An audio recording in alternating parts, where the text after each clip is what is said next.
And so here we can see she has her mug in her hand. She has taken the mug off of the shelf. And now she is approaching the door. She's heading toward the door. We see the door handle and the door lock. All right. Mug, check. Oatmeal, check. Spoon, yep. So she has herself a little mental checklist of the things she needs. She has her mug, she has her oatmeal, she has her spoon. And of course, check is the symbol, a little check mark that you put next to the thing on your checklist. I think that's it. Wait. Just hang on 1 minute. Just hang on a minute. Hang on means, in this case, it means wait. To hang on means to wait. It's very informal. What if someone's in the hallway? Samantha Brown is very, very shy. She does not want to see people. She does not want to interact with anybody. So she's very worried about if there's people around. I mean, should I go out there right this second? She's stalling. She's coming up with excuses to not go into the hallway. She's thinking, maybe I should wait. Maybe I should wait and see. So I think she, so we have a choice here. We can make her just go into the hallway, or we can stop for a second and rethink it, reassess. I think she should just go. That would be the best thing. But we know that this stresses her out. She's very stressed out by this. She's not wanting to do it. But if she continues to delay, if she continues to stall and wait, she's going to get hungrier and hungrier, and her hunger meter is going to keep going up. So I think the best thing to do here is to just go. Let's see what happens. All right, so her hunger meter increased a little bit. And we see here she's stepped out into the hallway. She's in the hallway now, but she has some kind of vertigo. It looks like she's feeling very dizzy, and the world is swirling. The world is swirling around. All of the doors look distorted. They look curved, and everything is moving like she's dizzy. All right, and she says, I have to walk all the way down there. So it seems like a very far distance, all the way down there. I'm never gonna make it. Here, gonna means going to. I'm never going to make it. I'm never going to arrive at the end of the hallway. And so now we have three options. She can so we have move it, lady, which means go. Right now, just go. Move it, lady. Take it slow. Or wait in your room longer, to wait longer. So I think we are going to, So this is a bit tough, because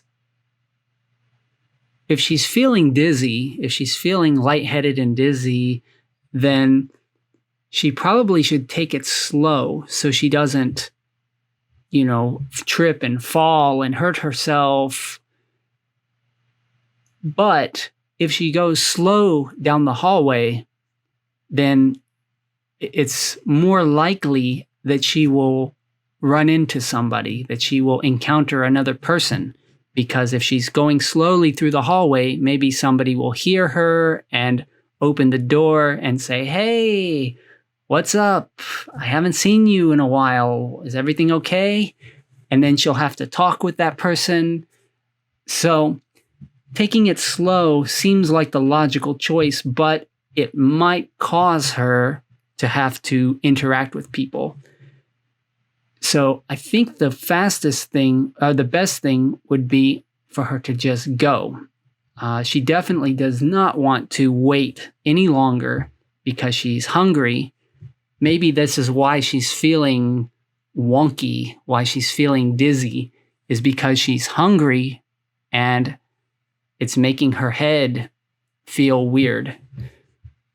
So I'm going to say, move it, lady. Let's go. Okay, there. That's a little better. Well, what changed? The only thing I see that's different is the world has stopped moving around. Her vision has gotten better. But, she didn't go down the hallway. She didn't advance down the hallway. So let's see what happens.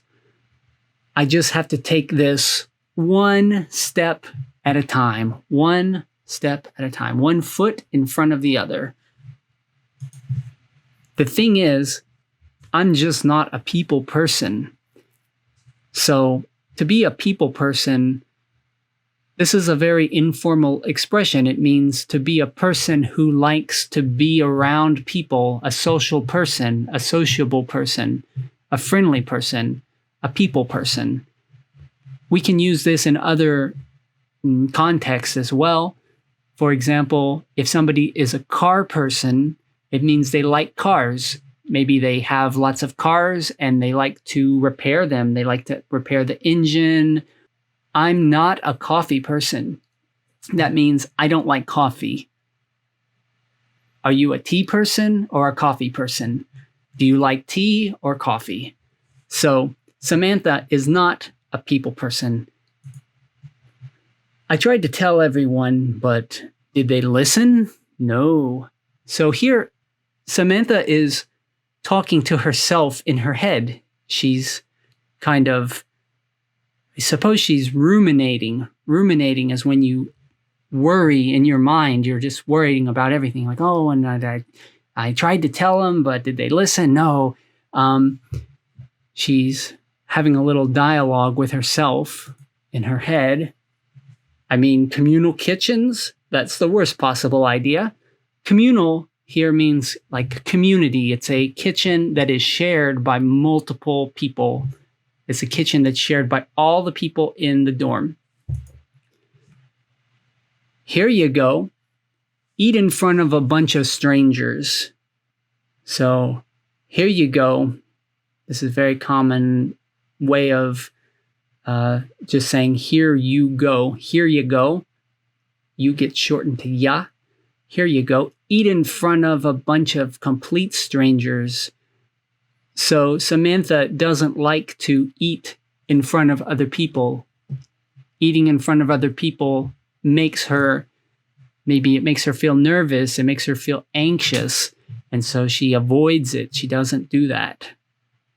Okay, and we see that she's slowly, very slowly, she's going down the hallway. We can say she's inching her way down the hallway. She's going 1 inch at a time down the hallway.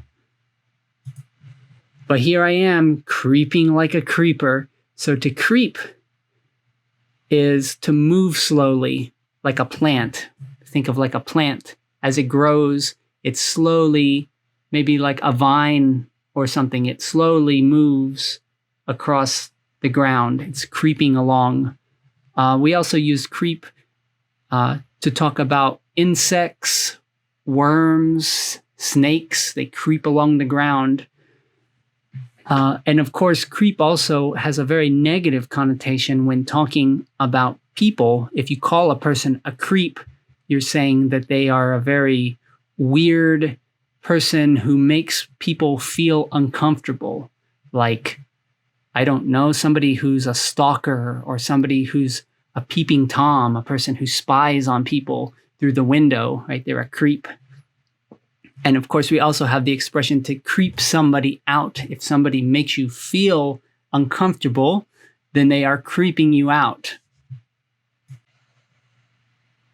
Okay, her hunger meter is going up. Shit. So she's using a bad word here. Something is wrong, I guess. She's not feeling very good about this. Maybe she's changing her mind. She doesn't want to do this, and so she's having second thoughts. Is someone coming? So maybe she heard something. She thinks somebody is coming. Okay, false alarm. False alarm means no. It was not true. Nobody is coming. Onward. So let's continue on. Onward. I just want to eat my oatmeal in peace. I don't want to see anyone. I don't want to hear anyone. And I sure as hell don't want to talk to anyone. 'Cause you know what? Here, 'cause means because.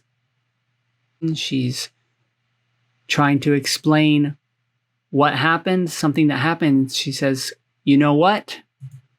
The last time I talked to somebody, the last time I talked to someone, the difference between someone and somebody isn't very important. They're synonyms.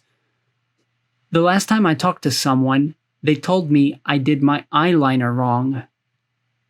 Eyeliner is a type of makeup that you use on your eyes to highlight your eyes. So somebody told her that she did her eyeliner wrong, incorrectly. Small eyes. That's what she told me. It made my eyes look small, and I should trust her because she knew how to do makeup. So I guess a dorm mate, somebody else who lives in the dorm with Samantha, criticized Samantha's makeup. And so now she's paranoid. She's thinking, this might happen again if I encounter somebody, if I run into somebody. Well, what the hell am I doing? I wear makeup every day.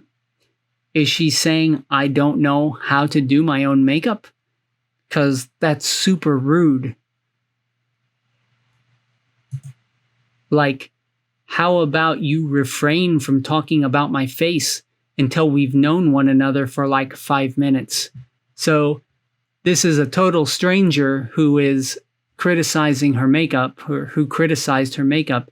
She says, refrain from talking about my face until we've known each other for like 5 minutes. So to refrain means to stop. Don't talk about my face until we know each other. And I can't help but agree. It makes sense. I mean, it's not very friendly to criticize a person as your first interaction when you meet that person. To criticize them, that's not very friendly. Is that the light? Oh my God, what if people are in there, or worse? So she's very close to the kitchen now. We see the door, the kitchen door. There's a bulletin board on the wall behind her with some announcements and different things posted to the board. And so she thinks there might be somebody in the kitchen.